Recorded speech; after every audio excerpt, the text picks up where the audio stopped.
Let's pray. Gracious God and Heavenly Father, thanks for this day, for your promise, for being one God, three persons, and a mystery that we can hold on to in Jesus' name. Amen. Well, this is our baptismal area, and we're going to do it a little differently because it was Vacation Bible School, and right now we'll show you a picture, but the altar area doesn't look anything like an altar area. So preaching is a proclamation of a mystery that no matter how well the preacher does, they only scratch the surface. A preacher prays that by God's grace, the words that he writes will be understood by the hearer. But more importantly, those words will transform the life of the hearer. Now, writing and speaking those words so that they can be understood, well, that's under the ability of the preacher. But the ability to transform the life of the hearer, that belongs to the Holy Spirit alone. When you listen to somebody answer the question, so why did you become a writer? Why did you become a pilot, an astronaut, an actor, an elected official? Quite often, if the person is there, they'll say, well, because back when I was a kid, my mom, my third grade teacher, my grandma, a pastor, well, the words that they said inspired me.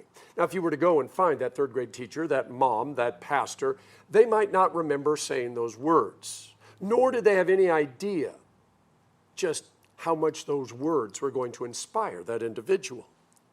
Which is why we must always know that our words, knowingly, unknowingly, can inspire, can kill, can encourage, can protect, can actually change history.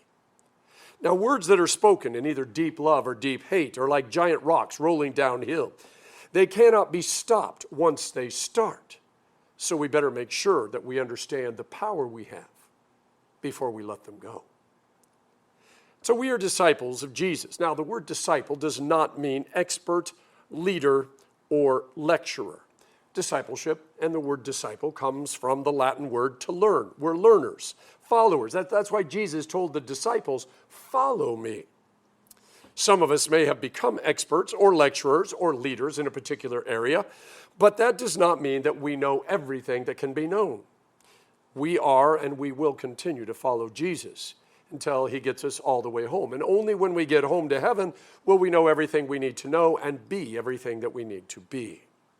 Now, all of us have core values and life principles ingrained in us, starting even before we could talk. Some of them are distinctly human, like, a particular sports team, or feeling more comfortable in a large city or a small town. Some of our values are distinctly cultural, like liking fish head soup, or potatoes and steak, or poi. Some values are distinctly religious, as in you're liturgical or you're freestyle in your worship. You love hymns or contemporary music. You prefer silence or noise. To be a follower of Jesus means, among other things, the willingness to sacrifice our principles and our core values for God.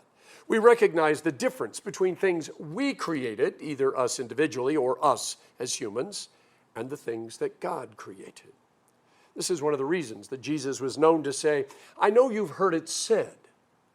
You see, he recognized and wanted us to recognize that not all the things that we created are in line with God.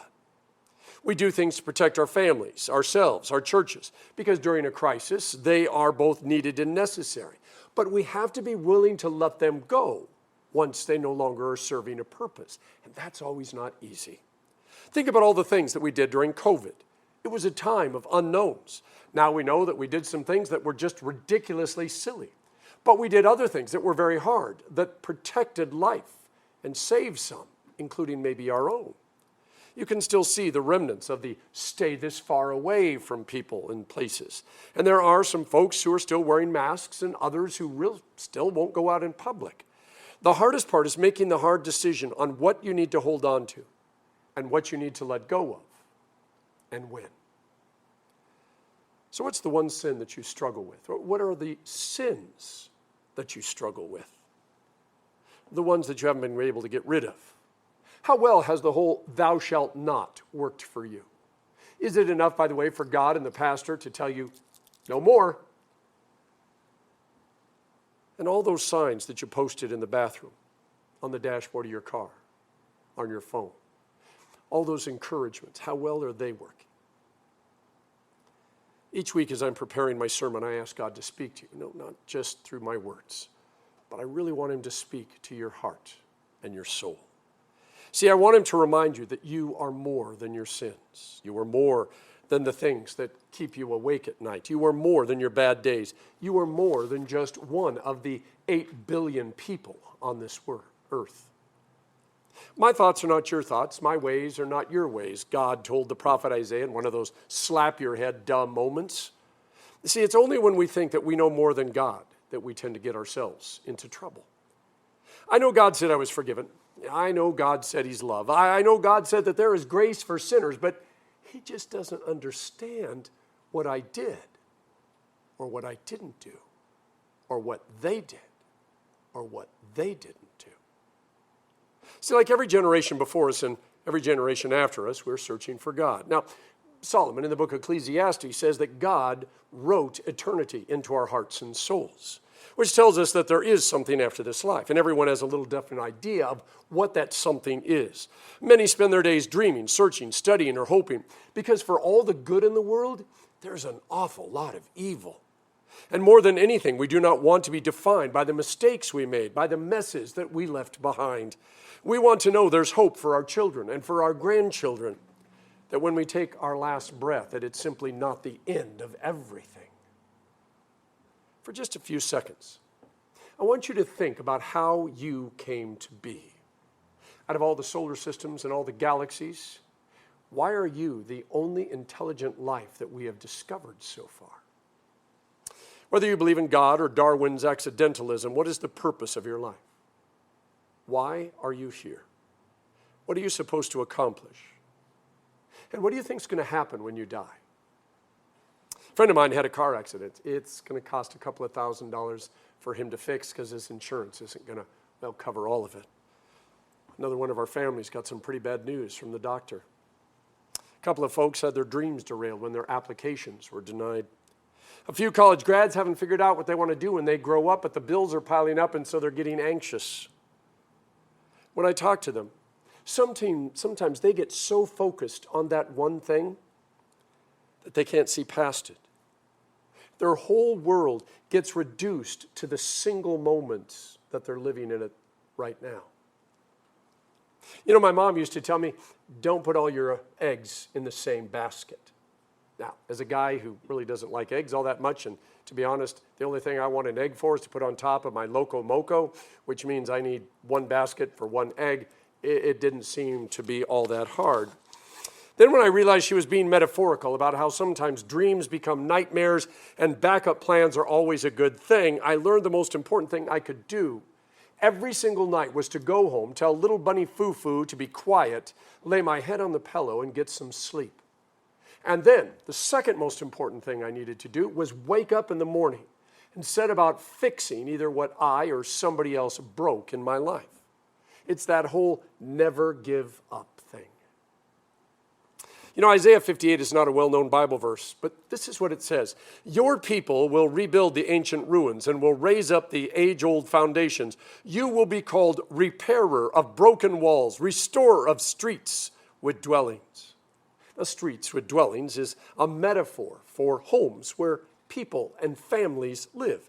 I can't think of a greater compliment than to be known as someone who repairs walls so that families can move back in. I mean, think about that. You did something so that a family could be restored. Now, making this personal, wouldn't it be great if the people you worked with, the people that you lived around, the people that you went bowling with, okay, thought of you as one who met the challenges that life throws at you and simply handled them, sometimes successfully and sometimes not. And when they said, how do you do that? You get to quote King David from the Psalms and say, God is my helper. Now, we can get so distracted taking care of life, all the pitfalls, pains, and losses, that we forget that we have somebody that says, I will be with you to the ends of the ages. Now, too many people prefer to keep God on a spiritual retainer, ignoring him until things go really, really bad. And that's, by the way, when they say, hey, God, I've been putting a $5 in that online offering, even though I don't go to church. And you know, the other day when somebody prayed, I bowed my head. So that means you owe me, and I'm here to collect. You know, to live for God when there are so many much more fun things to do seems like a perfectly good waste of a life. See, we assume that the time will come when we are old and we can't do the fun things anymore, and we've checked off almost everything in our bucket list, and that's when we'll finally be able to get around to paying attention to God and making Him happy and doing all the things that God expects us to do. Except sometimes that time comes when we're not ready. And we say that it's not fair. Psalm 121 says, I lift up my eyes to the hills. Where does my help come from? My help comes from the Lord, the maker of heaven and earth. You know, King David realized that help was not going to come from his cell phone, from binge watching TV, and even if it's YouTube, from the internet. I mean, you can learn a lot of stuff. And a lot of this stuff is fun. Some of it's even helpful. But you are not going to be able to figure out your eternity through those things. Our help comes from the Lord, who doesn't grow tired of hearing our prayers or complaints. He doesn't grow tired of offering us comfort, forgiveness for our sins. And He's always pointing us home. And then He walks with us so that we don't have to be alone. So back to our core values and principles for a minute. In our gospel lesson, the Pharisees accused Jesus of being a Samaritan and demon-possessed. Slander, libel, and false accusations didn't arrive with social media. See, back then, good Jews didn't they associate with goyim, non-Jews. So since Jesus hung out with goyim and sinners and tax collectors and women who had bad reputations, He obviously was not a good Jew. And so if the Pharisees can accuse Him of being a Samaritan, okay, even if it's not true, yeah, they could get some people to say, yeah, we don't want anything to do with Jesus. Jesus doesn't even bother to respond to that whole thing about being a Samaritan. He was born in Bethlehem, lived in Galilee. Nazarenes, by the way, had a distinct accent. When Jesus was being crucified, the crowd said Peter was obviously a Galilean, just like the Jesus who was being crucified. Oh, and in our Pentecost lesson from Acts, the people were confused because the disciples, who were obviously from Nazareth, were speaking other languages. See, it turns out Nazarenes are as easy to identify like people from New York City or Texas or Maine just because of their accents. Now, as to being demon-possessed, this isn't the first time that someone accused Jesus of having demons.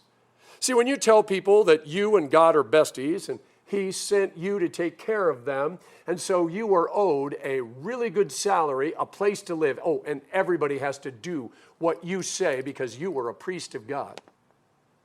And then somebody else comes along who also claims to be besties with God, and they can do miracles, and you can't. Your credibility and job security are in danger. Right at the top of the public affairs crisis page for the Pharisees, it says, if someone gets in your way, accuse them of being demon-possessed. And that's exactly what they did. Jesus' response is classic. I'm just doing what the Father told me to do. You know those things from Isaiah that He wrote a really long time ago about, bringing sight to the blind and helping the deaf hear and, making the dead rise again and lepers not be lepers again. Pharisees don't even bother to wait until Jesus is finished speaking before they yell, now we know that you have a demon. Some of you, by the way, know that I have a personal demon. He sits on my right shoulder. I've named him Little Bunny Foo-Foo because it's hard to take somebody with that name seriously. And I'm really glad he sits on this shoulder because I can't hear as well through this ear. Now, my guardian angel, the one that the book of Psalms talks about, he sits on my left shoulder. And I can still hear pretty good. So that works out really well for me. See, the demons have been hounding Jesus since He was born. Out in the wilderness and at His baptism, it got really personal. But Hebrews 4:15 reminds us that Jesus never gave in. He never wavered, even though He was tested and tempted in all the ways that we are. See, Jesus isn't demon-possessed. He's throwing the demons back into hell, and that's why they are so scared. Jesus tells the Pharisees the work of God is complete restoration and rescue, and it involves giving up the man-made core values and principles that only serve people, especially a small group of people, and not God. In the early 1900s, German Lutherans said that no one in their right mind would ever worship in English. And then World War I came along, and suddenly all the German Lutheran churches put American flags and started speaking English. The Roman Catholic Church said real worship only takes place in Latin, which is strange because the Bible was written in Hebrew and Aramaic and Greek. In the 1960s, anyone who brought a guitar or set of drums into the church was considered to be demon-possessed. You know, when the book of Revelation says, I looked, and therefore before me was a great multitude that no one could count from every nation, tribe, and people group and language, standing before the throne and in front of the Lamb, and they were wearing white robes and were holding palm branches in their hand, and they cried out in a loud voice, salvation belongs to our God who sits on the throne and to the Lamb. What language do you think they were worshiping in? And were they doing page 5 or 15 or matins? Or were they using one of the liturgies from Inspire out here in Waikele? You know, in John's gospel, Jesus is talking to a Samaritan woman at the town well. She's lived a tough life. She's made some really bad decisions, and she's paying for those decisions every single moment of her life. And Jesus, in love, confronts her. And I want you to notice, he literally talks about her sin. Not about her, but about her sin. And it gets really uncomfortable for her. And she decides to deflect a little bit, and she says, so, you know, you Jews say that, you know, we got to worship in Jerusalem. So is that true? And Jesus, he says, you know, it's not about the place. It's not about the style. It's not about whether you have an organ, a piano, or a guitar, or it's done a cappella. He says, what matters is that you are in the presence of God. The mystery of the Holy Trinity is as simple as this. God created you as a unique and unreproducible miracle. Jesus paid for all the junk and the mistakes of your life. The Holy Spirit is with you every single moment, infusing you with faith. Now you can tell Jesus he's full of demons. You can build all sorts of barriers between you and him. You can listen to the demon on your shoulder instead of the angel on your other shoulder. But it doesn't change the truth that God loves you, that God forgives you, that he has a place in heaven with your name on it. And he is busy tearing down all the obstacles that exist between you and him so that you can enjoy this life and get ready for the one that he's got waiting for you when it's time. There are a trillion reasons and excuses out there to keep you away from God. There's only one reason for you to trust him. But that one reason is that you matter to him. You matter to him, and you matter in the grand scheme of this universe. That's what the cross is all about. Listen for his voice and follow him. In the name of the Father, and of the Son, and of the Holy Spirit. Amen.